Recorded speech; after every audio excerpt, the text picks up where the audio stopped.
So we're going to talk to you about our project, which is called Collective Congress, an open source web platform for democracy. So this is a project I started this past spring. I was working on it on my own until this summer when Rob joined the project. We've made a good amount of progress so far this summer, so I'm excited to tell you about the project and show you a brief demo of what we have so far. So, for those of you who haven't heard about this already, the basic idea of this project is to combine the internet with democracy to make a new kind of community-based website that's based on customizable voting functionality.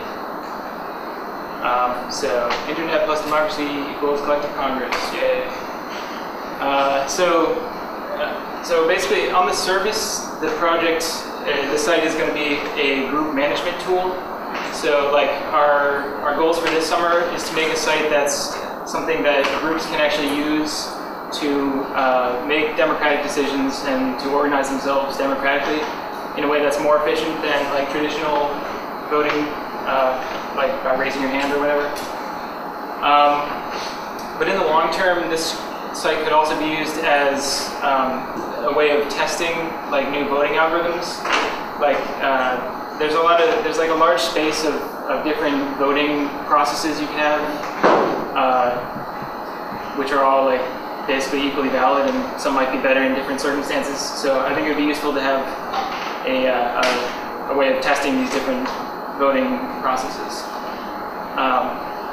And in the long term, we want to make this site democratic to the extent that even its source code is democratically controlled by the users. So the long-term goal is to make it so like when we make changes to this site, where the users of the site will actually vote on the code changes before they get pushed. So it'll actually be this totally democratically controlled website. So the basic model that we're using, we've got users, we've got groups. Users can be in multiple groups, and each group can have titles. So a title is like a link between a group and a user. So all groups will have at least one title called member, which is how they identify the members of the group, but they could make other titles, like if they wanted a leader title or other things like that. There's a many-to-many link between users and titles. A user can have multiple titles, the title can be held by multiple users, and then groups can have more than one title.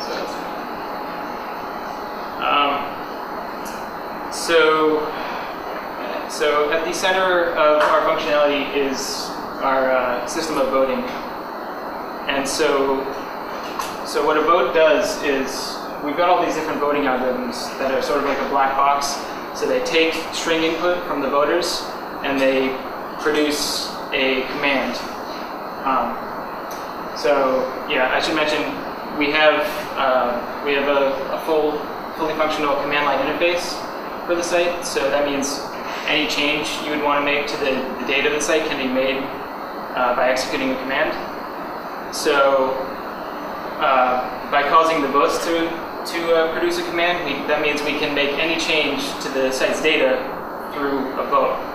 So like if you want to have a vote to ban a member, or like assign a title to one of your users, then you can just have a vote, and after the vote's resolved, those changes get made automatically. There's no need to like manually update that. Because one of the commands we have is to add a new vote. That means you can sort of string together votes into these kinds of multi-stage voting processes, where the output of one vote is to create another vote. So you can have like multi-stage elections where you're like narrowing down a list of candidates, or you can have all sorts of different processes like this. So right now I have 4 sort of basic voting algorithms implemented.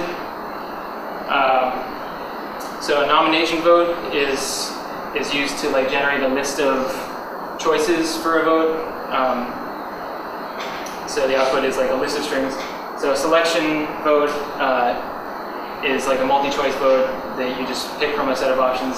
An election vote is the same as a nomination vote, but only for members. You have to nominate a member of your group. And confirmation finally is just like a yes or no, whether or not to execute a certain command. So these basic votes, I'm going to implement more, but they can also be combined into more complicated votes, like these multi-stage votes that I was talking about.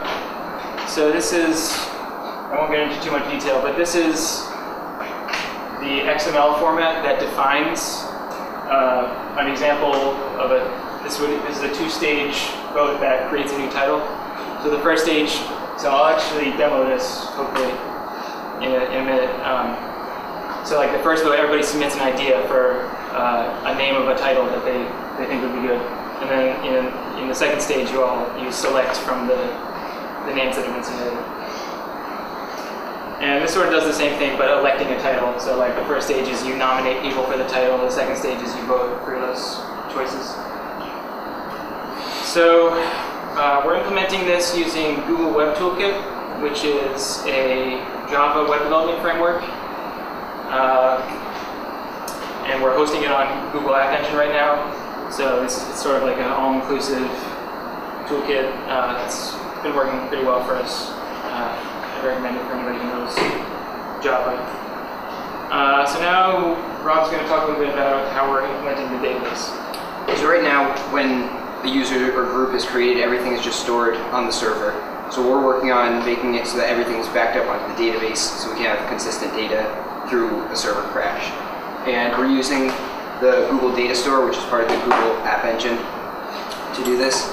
And the way that the Google Data Store works is you make entity objects, and those are stored in the database.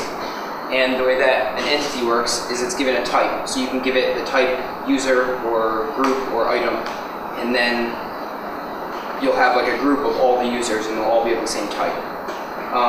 Everything that's put in the database is automatically assigned a key. So you can access it by that key, or you can, if you have like a user and it has like a name, a password, a date of creation, those are all attributes that are given to that entity. Later, when you're accessing from the data store, you can then search by type first, so you can say all the users or all the items, and then you can put filters on the attributes. So you can say that the name has to be equal to this, or it has to be created within the past 10 days. And basically, it's a simple way to make it so that everything goes in the data store in the same format, but you can easily access things of different type very specifically. So you can always get exactly what you're looking for. Alright, so for those of you who have laptops, you could break those out now so we can hopefully do a nice little interactive demo.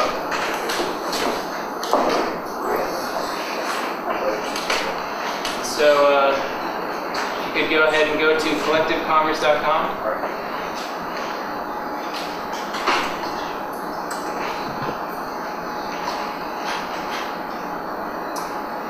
And hopefully, I have tested this once with multiple clients, but there's always a chance this will just break it, so hope for the best. So go ahead and register, and you'll get an email with a generated password.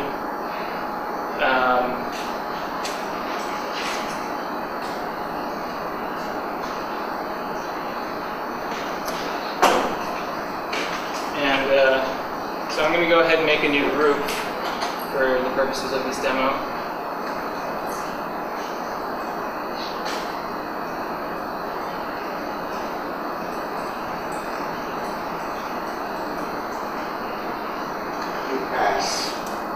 I spelled it right, yes. So I'm going to make this an open group so you guys can just join it for free, but this, by default, the groups will be invite only. So if you go to the groups page and go to RCOS, and then scroll down to the bottom, you should see a button called Join This Group. So go ahead and click that. And then after you do that, if you go back to your user page by clicking up here, you should see Member of RCOS. under your list of holdings, which is titles that you hold.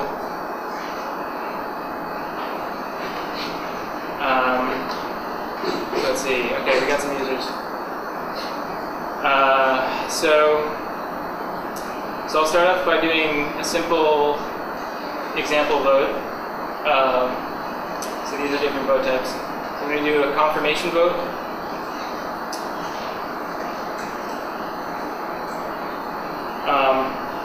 So this would be a yes or no vote on whether or not to enact for this example, I'll make the command to add new law, which is just like a rule for this group. So the question for this vote is going to be, should laptops be allowed during meetings? But so I don't have to control it, so you control it. So the command for that, the command that will be executed if the majority of people vote yes, will be add law. And then I'm going to give the path to the container that holds all the laws for RCOS. I'll give it an ID.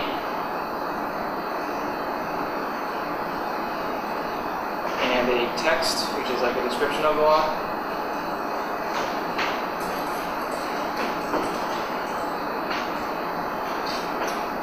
And I think that's all I need.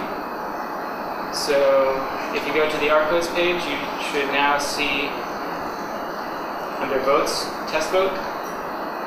So if you click on that, it'll bring you to a vote page, and you should be able to vote either yes or no. So go ahead and do that now.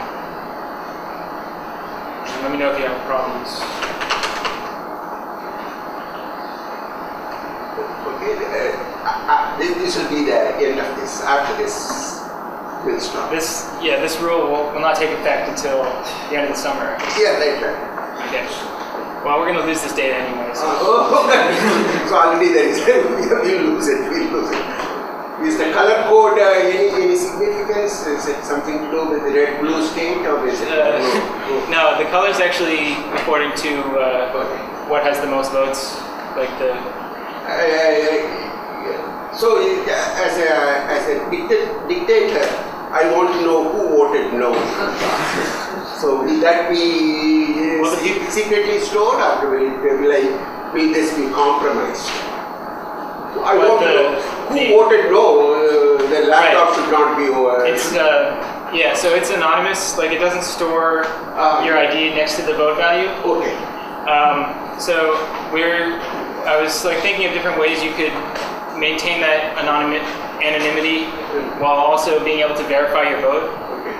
So like one way is by sending... So and that way you will also prevent double counting, double voting. A person can vote twice? No, you can't vote twice. Okay. But like there'll be like an optional thing you can enable to get voting receipts, like an email notification every time you vote, which will give you like a path to the record of that vote, the ballot. So I have a question to Rob. Will this who voted, will that be stored in the database? Will that not be stored in the database? Who voted? No. It's just going to store these ballots as items, so exactly where they are right now without the user attached. Yeah, so if you want to verify your vote, you can get that notification that tells you the ID of your ballot, and then you can look that up to compare it to the value that you submitted. All right, so I think we got enough votes. So. So we have enough votes. So I'm going to go ahead and resolve this vote. Okay. So normally this would happen due to like a timed event or because everybody has voted, but I'll just do it manually at the end of now. So because the majority of people voted yes, we now should have a law called no laptops. So with that we close. Whoa. That ballot was deceptive. That ballot was deceptive. Voting yes appeared to be yes, we allow laptops in RCOS meetings, but voting yes, in fact, was no laptops. We need to have another vote. I call demand a recount. And this is accusing text. Yeah, see, this is Yeah, that is part of that. Okay. Are we out of time? Yeah. Okay. We need to have a vote to repeal the law. We need a law to it's important to have like a user-friendly site for voting to make sure you know what you're voting on, and yeah. So thanks for listening. And you can please post the slides or in your blog, and then also give the link so that you can put a couple of rules for RCOS, whether pizza should be or more. There should be more pizzas. And Yeah. Well, I think we're gonna try to launch like a closed beta in the fall. Okay. So if RCOS wants to use our site, that's when they could really start using it with persistent data. So.